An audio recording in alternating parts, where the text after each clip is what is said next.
함께 나눈 오늘 말씀 출애굽기 19장 5절로부터 6절 함께 읽겠습니다. 시작. 세계가 다 내게 속하였나니 너희가 내 말을 잘 듣고 내 언약을 지키면 너희는 모든 민족 중에서 내 소유가 되겠고 너희가 내게 대하여 제사장 나라가 되며 거룩한 백성이 되리라.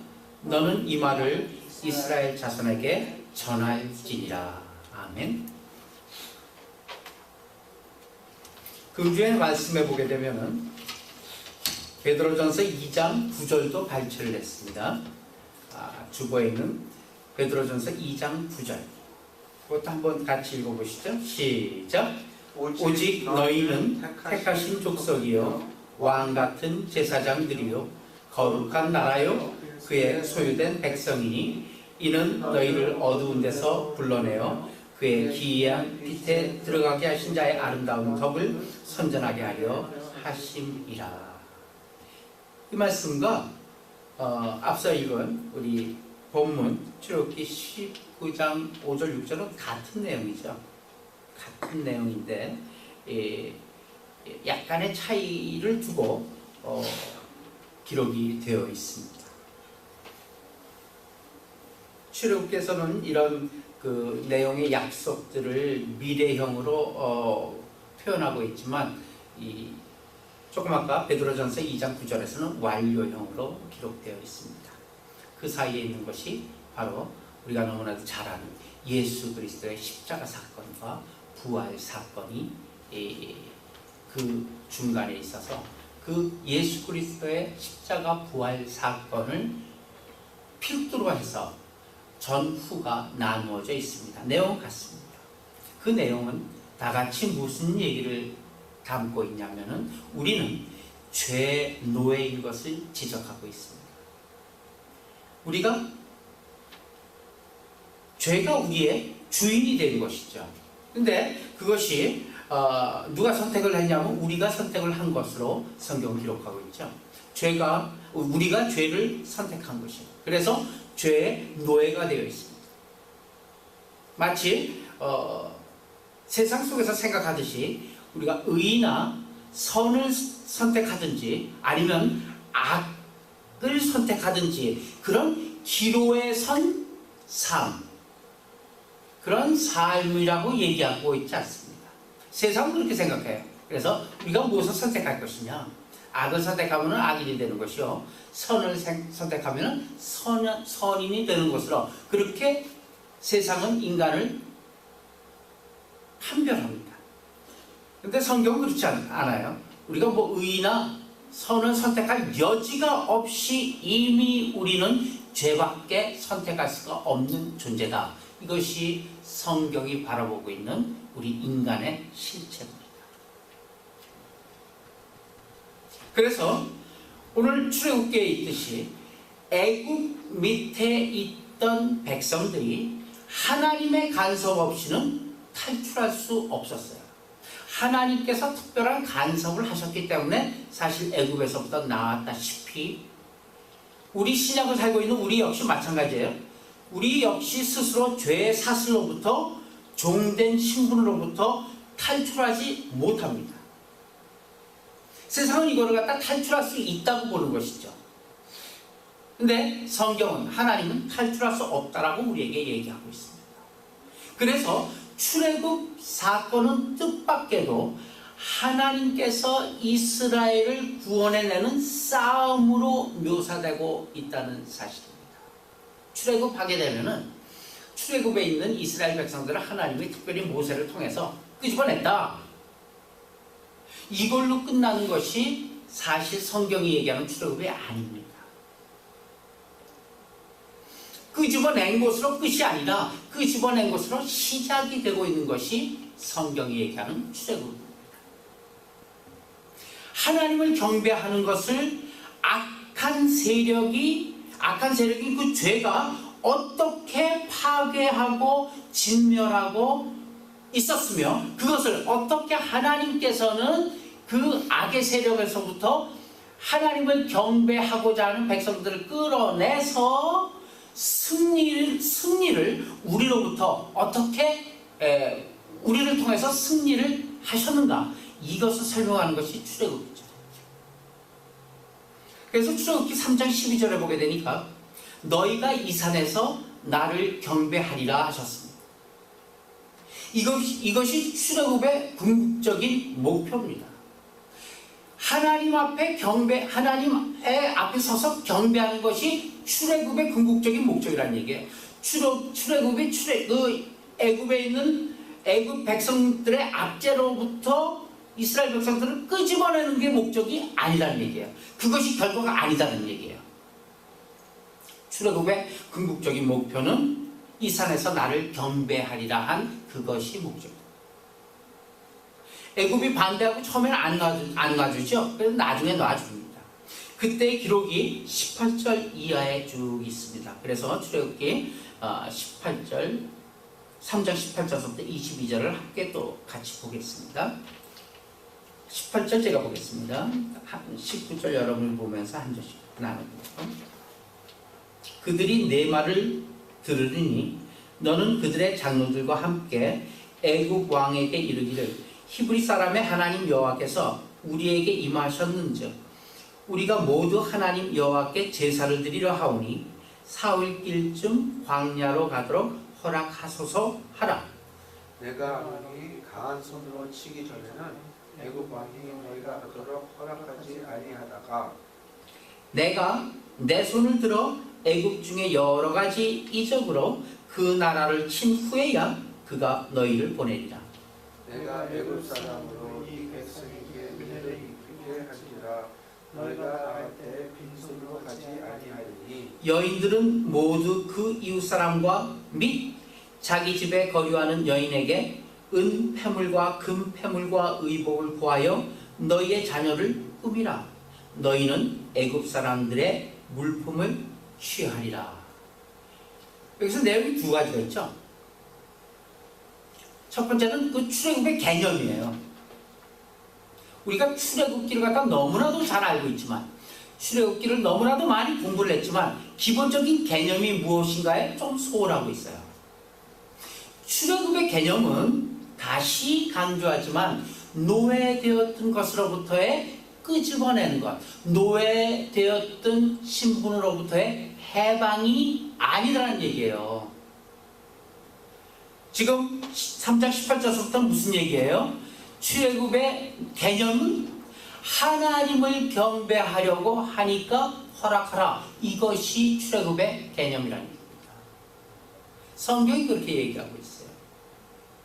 하나님을 경배하려고 하니까 허락하라. 이것이 애굽 왕에게 건 조건이에요. 요구 조건이에요. 그런데 바로가 내보내지 않을 것이라고 그러잖아요. 그래서 출애굽 사건은 한 민족이 한 민족으로부터 자유를 쟁취하는 것으로 그 성격을 규명하고 있지 않습니다. 근데 우리는 왕왕 이것을 출애굽을 자유를 찾기 위한 하나님의 은혜로 생각하고 있어요. 그것이 아니라 자유를 찾는 게 중요한 것이 아니라 하나님을 섬기는 것과 하나님을 섬기는 것에 반대하는 세력으로부터 대치해서 하나님을 섬기는 쪽의 승리를 얘기하고 있는 것입니다. 그래서 이것을 싸움이라고 얘기해요. 영적 싸움이죠. 또 하나는 여호와께서 애굽을 세게 치자 바로가 결국은 노아 보내게 된다는 얘기예요. 그런데 중요한 것이 있어요. 이것을 왜 싸움으로 보느냐? 그 뒤에 나와요. 그들이 애굽 백성들, 애굽 그 세력들이 하나님과의 싸움에서 졌고 굴복했다는 증거로 뭐가 나옵니까? 탈취물을 취한다라고 되어 있잖아요. 그들이 나올 때, 애굽으로부터 이스라엘 백성들이 나올 때 빈몸으로 나오지 않았어요. 그냥 자신의 것들만 갖고 나오지 않았어요. 뭘 갖고 왔죠? 금은 보화 폐물을 원하는 만큼 갖고 나왔어요. 이것이 어떻게 가능한 얘기예요? 그렇잖아요. 노예된 자가 지금 나오는데 노예가 주인 거 다 뺏어갖고 나올 수 있어요? 말도 안 되죠. 그러나 성경에서 보게 되니까 금은 폐물과 모든 입을 것들을 갖다 너희들이 원하는 만큼 탈취해서 나오게 해요. 이것은 뭐예요? 빈손으로 나오지 않고 금은 폐물을 얻어 나온다는 마지막 묘사는요, 다른 사람으로부터 금은 폐물을 얻어 가지고 나온다는 것은 전쟁에 승리한 사람의 전리품을 얘기하는 거예요.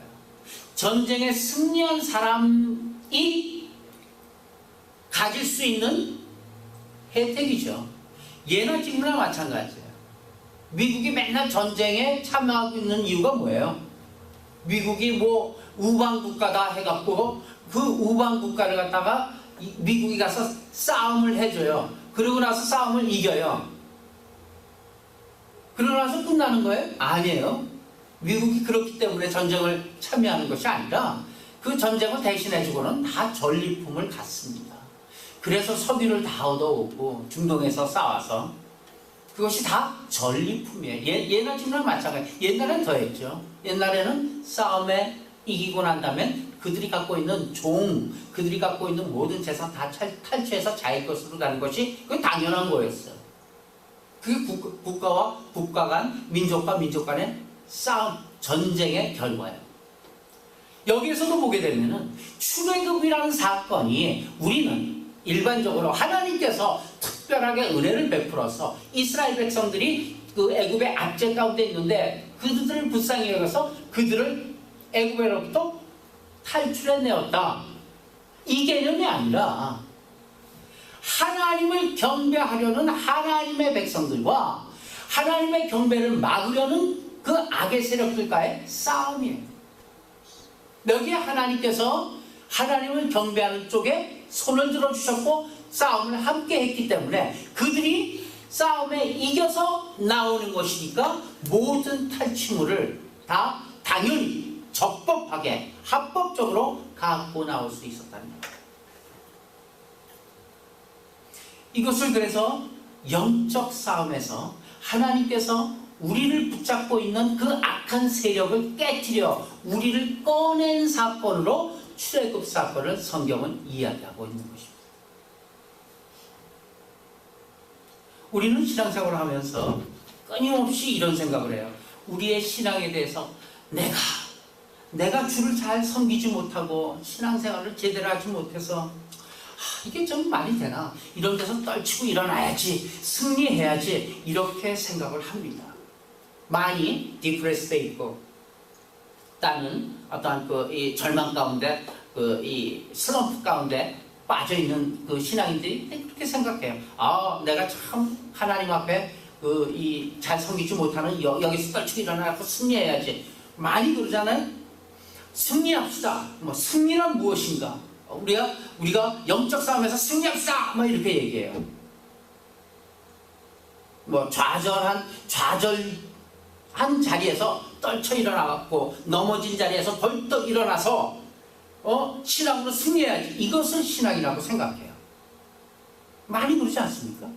그런데요, 신앙이란, 그 신앙의 전쟁이란 하나님이 죄악을 깨뜨리고 우리를 그곳에서부터 꺼내는 것이 전쟁입니다. 그것이 성경적으로 다시 얘기하면 부활입니다. 이 전쟁을 하나님께서 예수 그리스도를 보내시어 하게 하신 것입니다. 우리가 한 것이 없어요. 그리고 우리가 여전히 하지 않습니다. 부활이란 예수 그리스도께서 우리 스스로 이룰 수 없는 승리를 이루신 것입니다. 히브리서 한번 가봅시다. 거기 밑에 히브리서 있죠. 히브리서 2장 14절로부터 15절. 시작. 자녀들은 혈과 육에 속하였으며 그도 또한 같은 모양으로 혈과 육을 함께 지니심은 죽음을 통하여 죽음의 세력을 잡은 자 곧 마귀를 멸하시며 또 죽기를 무서워함으로 한평생 매어 종노릇하는 모든 자들을 놓아주려 하십니다.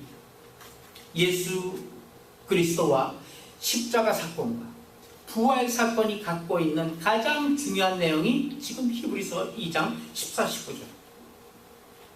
그래서 우리는 그리스도의 부활로 말미암아 그의 죽으심과 합하여서 우리가 죄에 대해서는 죽고 그의 부활하심과 합하여서 우리의 하나님과 그 하나님의 의에 대해서는 사는 자가 된 것입니다.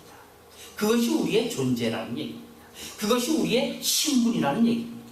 그런데 대부분의 사람들은 신앙생활이라는 것이 자기가 죄와 싸워서 이겨 넘어오는 것, 이것이 신앙생활이라고 생각하기 때문에 신자들은 오늘날도 이 싸움에서 진 자신의 모습을 보고 놀라고 실망하고 어떨 땐 절망하고 이것이 신앙인가 주변을 보면서 여전히 방황하게 되는 것입니다. 신앙생활이란 자기가 죄에 싸워갖고 이긴 것이 아니라 이스라엘 백성들의 옛 모습이 그렇죠. 예를 들어갖고 우리들이 그런 생각을 하고 있고 그런 신앙생활을 하고 있다면 이스라엘 백성의 경우를 대비해 볼 때 이런 경우입니다. 이스라엘 백성들이 하나님께서 내리신 재앙으로 애굽 사람들로부터 해방되었어요. 그렇죠? 그리고 쫓기든 도망해 나갑니다.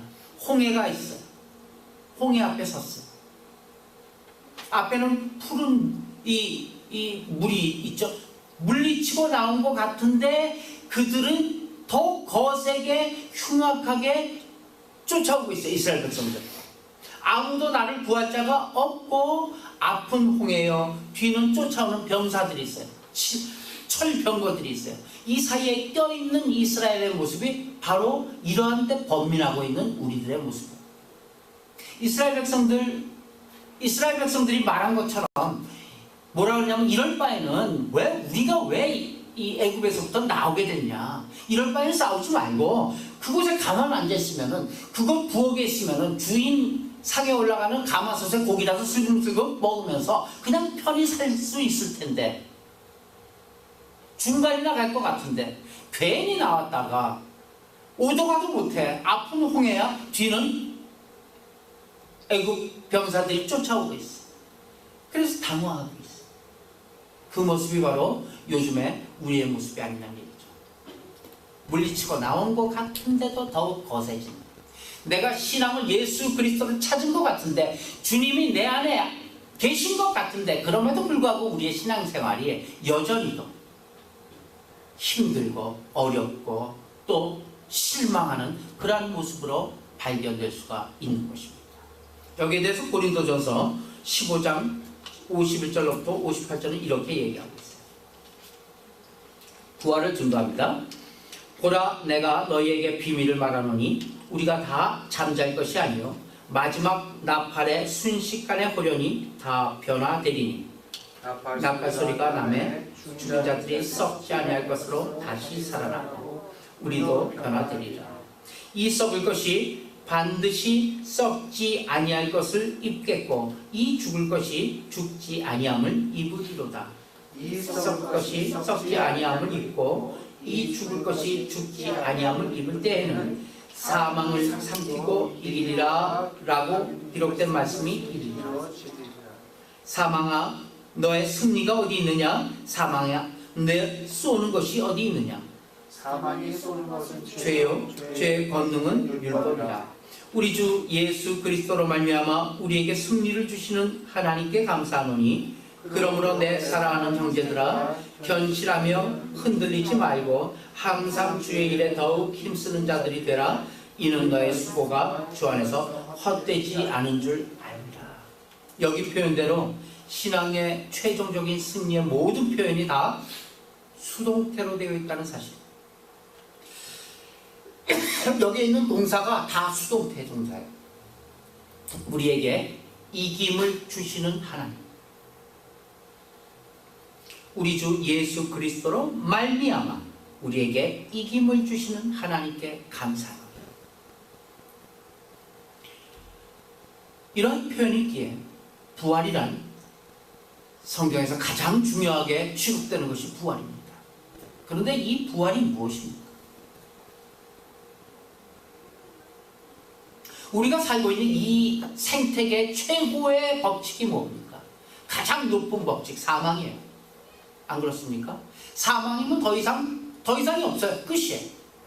사망을 이길 만한 것이 아무것도 없습니다. 이 생태계 안에는, 이 온 우주 안에는 사망을 이길 수 있는 존재는 아무것도 없습니다. 한 번 죽는 것이 다시 살아나는 법이 없습니다.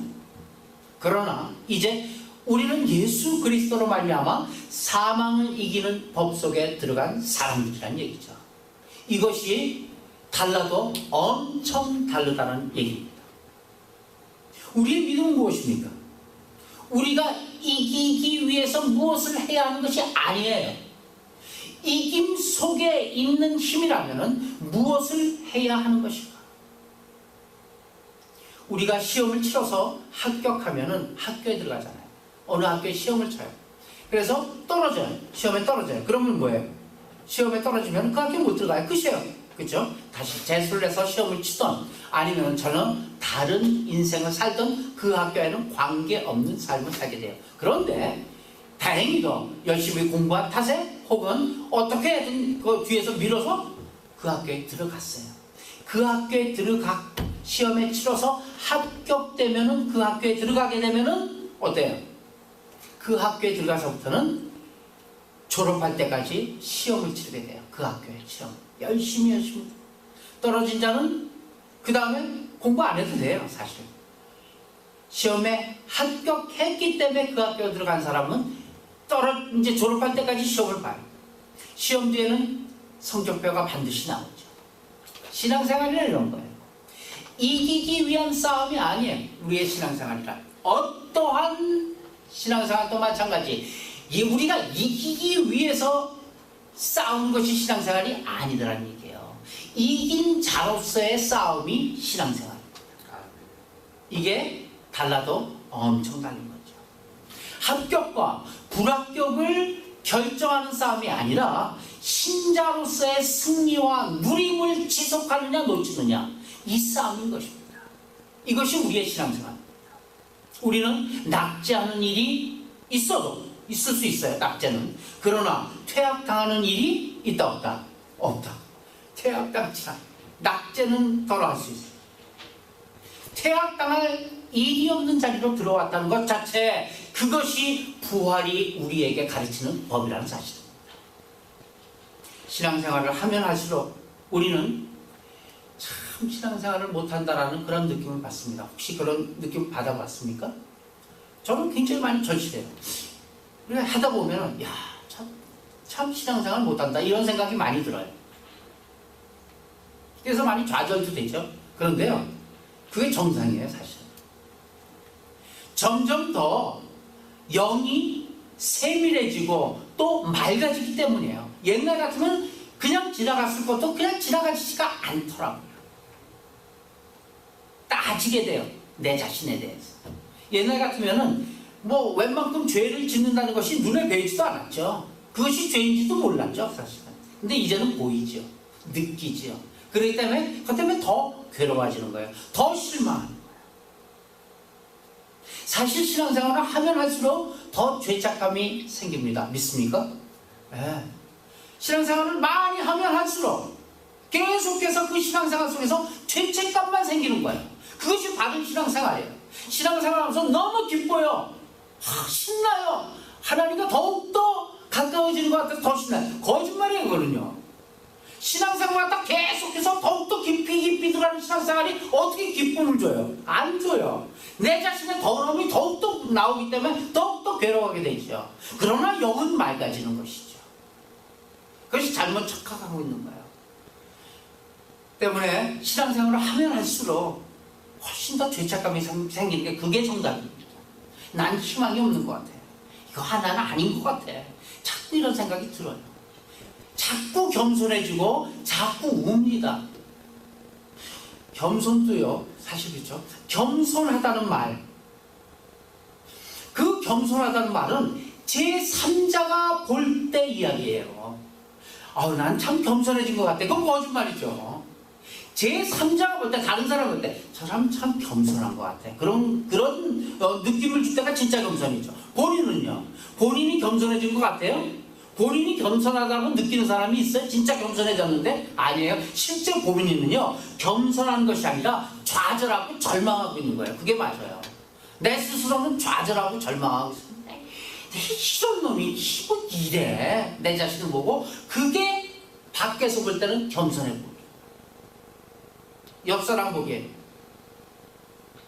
자기와 비교해서 너무너무 깨끗하고 겸손했다고 생각하는데, 신자는요, 옆 사람과 비교한다. 내가 저 사람들에 비하면 그래가 계속 난데, 신앙생활도 틀렸어요. 그건. 옆 사람과 비교하는 거 아니에요. 깨끗하고 겸손하다. 신자는 옆 사람과 더러운 자신을 비교하는 것이 아니라 누구랑 비교해야 되죠? 하나님. 하나님이 요구하시는 거룩과 자신을 비교해 보야만 되는 것이죠. 그렇게 하나님의 원하시는 거룩과 하나님께서 원하시는 그 자신하고 비교할 때 내 자신은 어떻게 돼요? 절망이죠. 택도 아니죠.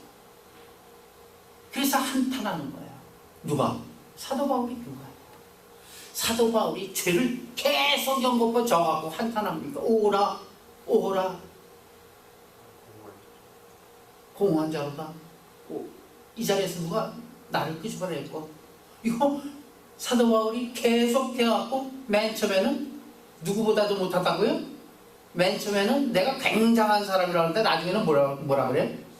죄인 중에 괴수라. 왜? 신앙이 점점 깊어질수록 그렇게 느낄 수밖에 없는 거예요. 그런데 중요한 것은요, 그러나 성경은 그것이 절망으로 끝나지 않는다라고 얘기하고 있는 것이, 그것이 복음입니다. 왜냐하면 우리가 절망하는 것이나 우리가 장담하는 것으로 우리의 운명이 지어지지 않는다는 사실입니다. 할렐루야. 우리가 절망한다고 그래갖고 그게 깊은 숲속으로 그 늪으로 빠지는 것도 아니고, 우리가 장담한다고 해서 그만큼 높아지는 것도 아니다라는 사실이에요. 하나님께서 우리를 자기 백성으로 삼으셨어요. 거룩한 나라로 삼았기 때문에 훈련시키는 과정에서 그렇게 존재하는 것 뿐입니다.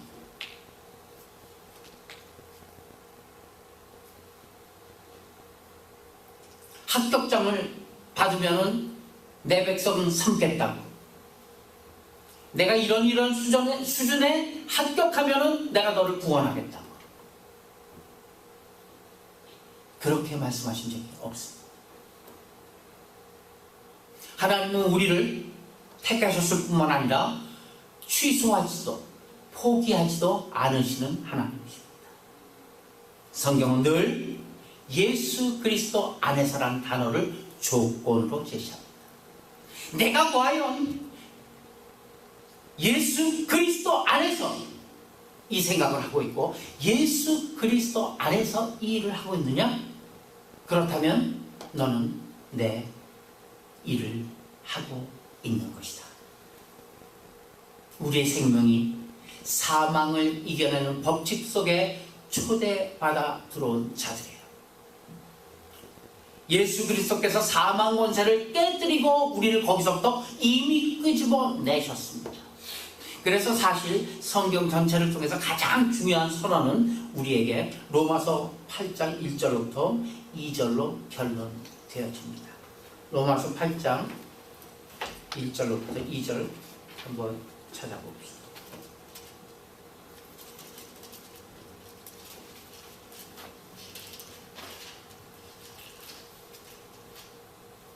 로마서 8장 1절로부터 2절. 찾으셨으면 한 목소리로 봅시다. 시작.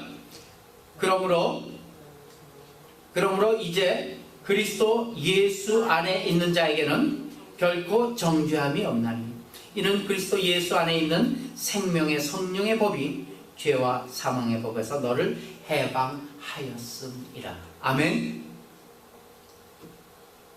결론이에요, 그것입니다. 모든 것은 한 번 태어나면 죽습니다. 그러나 이제는 예수 그리스도로 말미암아 그의 부활이 우리에게 전가되었어요. 그의 부활이 우리에게 준 법칙, 꼭 생명의 법칙으로 사망을 이겼어요. 우리가 더러 못난 짓을 할 수 있습니다. 우리가 더러 실패할 수도 있습니다. 실수할 수도 있고 어리석을 수도 있습니다. 그러나 이제는 사망의 자리에 가지 않습니다. 정죄의 자리에 가지 않습니다. 하나님이 우리를 꾸짖을 수 있습니다. 그러나 우리를 버리시지는 않습니다. 이것이 곧 부활인 것입니다. 그래서 고린도전서 13장의 그 사랑장에서는 모든 것을 견디며 모든 것을 바라며 모든 것을 믿는 것으로 진술하게 되는 근거가 바로 우리는 더 이상 사망의 법에 존재하지 않고 생명의 법에 존재하기 때문이라는 그 생명의 법칙을 이야기하고 있는 것이 고린도전서 13장의 사랑장입니다. 오늘 꽃이 피지 않았다면 우리는 분명 내일은 그 꽃이 필 것을 믿습니다. 맞습니까? 내일 피지 않는다면요, 그 다음날 피겠죠. 우리가 볼 때 나무에 꽃이 피어 있지 않았다면 어때요? 죽었나? 그쵸? 이 나무 죽었나? 그렇게 의심이 찾아옵니다. 죽은 나무라면 꽃이 피지 않습니다. 그런데 우리에게는 뭐라고요? 우리에게는 죽음이 없다고요. 없다고요. 우리는 오늘 안 피었어도 내일 필 것이고, 내일 안 피면요, 모레 필 것이죠. 언젠가는 피게 될 것이라니까요. 왜? 우리는 생명의 법칙 안에 있는 자들이기 때문에 그렇습니다. 성경이 약속한 모든 약속들이 다 우리의 것입니다. 놓치지 말아야 합니다. 우리를 아직도 시험 보게 하지 마시기를 바랍니다. 스스로가 스스로를 시험 치르지 마시길 바랍니다. 우리 자신을 스스로 만든 기초 위에 놓고 만족해하지도 마시기를 바랍니다. 그것은 스스로 만든 기초입니다. 그러나 우리는 예수 그리스도의 반석 위에 놓인 자들입니다. 하나님께서 예수 그리스도로 말미암아 우리에게 이루신 것을, 바로 그 이루신 것, 그것으로 말미암는 인생, 그것으로 말미암는 생각, 그것으로 말미암는 삶을 사는 것, 그것이 곧 신앙인 것입니다. 믿음 위에 굳게 서서 담대하게 그 신앙생활을 하며 승리하는 우리 모두가 되시길 예수님의 이름으로 축원합니다. 아멘. 기도합시다.